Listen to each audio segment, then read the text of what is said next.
بسم اللہ والصلاۃ والسلام علی رسول اللہ اما بعد۔ یہ آیت نمبر ہے 96۔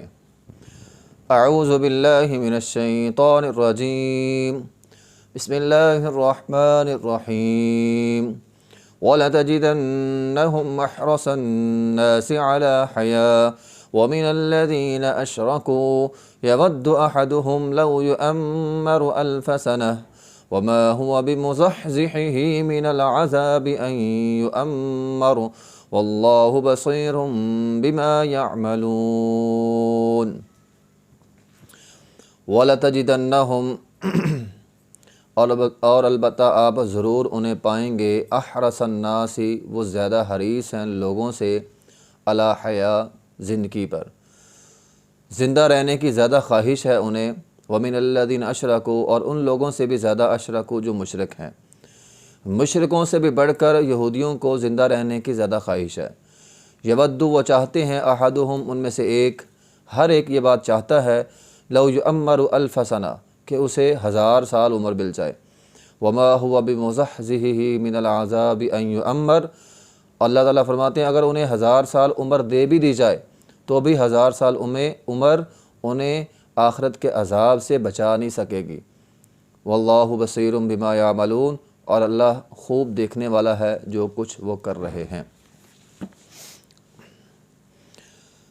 یہودیوں کو پچھلی آیت میں کہا گیا ہے کہ موت کی دعا تمنا کرو، تو اس آیت میں فرمایا گیا وہ موت کی تمنا نہیں کریں گے، کیونکہ وہ تو دنیا کے بہت زیادہ حریص ہیں، بہت زیادہ دنیا کے لالچی ہیں۔ جو بندہ دنیا کا لالچی ہو وہ موت کی کبھی بھی آرزو تمنا نہیں کرے گا، وہ مرنے کو پسند نہیں کرے گا۔ تو ویسے بھی یہودی یہ سمجھتے تھے کہ انہیں پتہ تھا کہ ہم غلط ہیں، ہم جو کر رہے ہیں وہ غلط کر رہے ہیں، تورات میں ہم نے تحریف کی ہے، پیغمبر یہ سچا ہے، قرآن بھی سچا ہے، یہ ساری باتوں کا انہیں پتہ تھا۔ اب وہ یہ سمجھتے تھے چونکہ ہم تو تسلیم نہیں کرتے، تو اگر ہم مر گئے، مرنے کے بعد ہمیں جہنم میں پھینکا جائے گا تو جہنم کی زندگی سے دنیا کی زندگی بہتر ہے، اگرچہ وہ علی حیات کسی بھی طرح کی زندگی ہو، حیات کسی بھی طرح کی ذلت امیز زندگی کیوں نہ ہو، مصیبتوں والی زندگی کیوں نہ ہو، پریشانیوں والی زندگی کیوں نہ ہو، بالآخر جہنم سے تو بہتر ہے نا۔ یہ بات تو ہے نا کہ دنیا کی زندگی جیسی بھی ہے جہنم سے تو بہتر ہے، تو اس لیے فرمایا وہ مرنا نہیں چاہتے۔ وَمِنَ الَّذِينَ اشْرَكُوا مشرک بندہ جو تھے نا، جو اس دور میں مشرک تھے، مشرکین مکہ جو تھے، وہ تو آخرت پر ایمان ہی نہیں رکھتے تھے، وہ تو کہتے تھے مر گئے ختم ہو گیا، بس قصہ ختم، مرنے کے بعد دوبارہ نہیں اٹھایا جائے گا۔ ان کو نبی علیہ الصلوۃ والسلام سمجھاتے رہے، قرآن میں بہت ساری آیتیں ہیں کہ مرنے کے بعد دوبارہ اٹھایا جائے گا، لیکن یہودی اس بات کو مانتے تھے کہ مرنے کے بعد ہم نہیں اٹھنا ہے۔ تو جو مرنے کے بعد اٹھنے کے قائل ہیں وہ دنیا کے زیادہ حریص ہیں، جو مرنے کے بعد اٹھنے کے قائل نہیں ہیں وہ بھی حریص ہیں، لیکن ان کی بنسبت فرمایا جو مرنے کے بعد دنیا کے زیادہ حریص ہیں وہ زیادہ دنیا کی زندگی کو پسند کرتے ہیں۔ رسول اللہ صلی اللہ علیہ وسلم کی ایک حدیث ہے، آپ علیہ الصلوۃ والسلام نے فرمایا ابن آدم بوڑھا بھی ہو جائے 2 چیزیں اس کی جوان رہتی ہے، ایک فرمایا عمر کی حرص، ایک بال کی حرص۔ تو آدمی کبھی بھی نہیں چاہتا، خاص طور پہ جو بندہ گناہ گار ہو نا، وہ تو نہیں چاہتا میں مر جاؤں، وہ چاہتا میں ہمیشہ کے لیے دنیا میں زندہ رہوں، تو ہمیشہ کے لیے زندہ رہوں۔ تو بہرحال جن کا ایمان کمزور ہوتا ہے، جو گناہ گار ہوتے ہیں، نافرمان ہوتے ہیں، وہ دنیا کے زیادہ حریص ہوتے ہیں۔ ان کے مقابلے میں اگر دل کے اندر ایمان ہو، اللہ پر یقین ہو، اللہ کا ڈر دل کے اندر ہو، تو پھر بندہ موت سے اتنا ڈرتا نہیں ہے۔ آپ صحابہ اکرام کی زندگیوں کو لے لیں، صحابہ اکرام جو ہے وہ جہاد کے میدانوں میں بڑھ چڑھ کر حصہ لیتے تھے، چونکہ انہیں موت کا ڈر خوف نہیں تھا۔ ایک صحابی تھے، ان کو تیر لگ گیا، تو تیر لگنے سے وہ تیر انہیں زیادہ لگ گیا، اب اس تیر سے وہ مرنے والے تھے، تو مرنے والے تھے اور ساتھ خوش ہو رہے ہیں۔ لوگوں نے پوچھا آپ خوش ہو رہے ہیں؟ کہا میں تو کامیاب ہو گیا، کیونکہ مجھے تیر لگا ہے، میں شہید ہو رہا ہوں، اور شہید بندہ جنت میں جائے گا، میں تو کامیاب ہو گیا، تو وہ تو خوش ہو رہے ہیں۔ اسی طرح معاذ رضی اللہ تعالیٰ عنہ جب ملک شام میں تھے، طاعون کی وبا پھیلی، تو وہ بھی پریشان ہونے کی بجائے بلکہ یہ کہہ رہے تھے کہ مجھے طاعون کی بیماری لگ جائے۔ لوگوں نے کہا آپ یہ دعا کیوں کرتے ہیں کہ آپ کو طاعون کی بیماری لگ جائے، یہ تو بیماری ہے، یہ تو بیماری جو ہے وہ انسان کو مار دیتی ہے۔ تو معاذ رضی اللہ تعالیٰ نے فرمایا طاعون پہلے لوگوں کے لیے بیماری تھی، ہمارے لیے طاعون میں اللہ تعالیٰ نے شہادت رکھ دی ہے، تو میں شہادت کی دعا کر رہا ہوں۔ اگر میں طاعون کی وبا سے مر گیا تو میں تو شہید ہو جاؤں گا، تو میں شہادت کی دعا کر رہا ہوں۔ تو جن کے اندر ایمان مضبوط ہو پھر وہ موت سے اتنا گھبراتے نہیں ہیں۔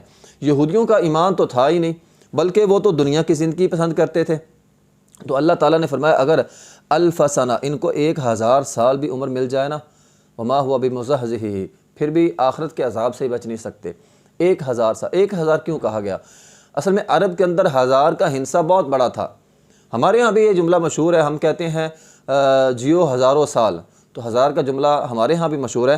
تو اس دور میں چونکہ 1000 کا ہندسہ بڑا تھا تو اس لیے فرمایا 1000 الف سنہ، 1000 سال بھی اگر انہیں عمر دے دی جائے تو بھی وما ہوا بمزحزحہ من العذاب ان یعمر، آخرت کے عذاب سے تو 1000 سال کی عمر بھی ان کو بچا نہیں سکتی۔ تو گناہ گار بندے کی عمر جتنی بڑھتی جائے گی، جتنی زیادہ ہوتی جائے گی، گناہ گار بندہ تو گناہوں کے اندر اتنا ہی بڑھتا جائے گا، اس کا عذاب اتنا ہی سخت ہوتا جائے گا۔ ہاں اگر بندہ نیک ہو، عمر بڑھ رہی ہے تو پھر تو ٹھیک ہے، عمر نیکیاں اس کی جو ہیں وہ بڑھ رہی ہیں۔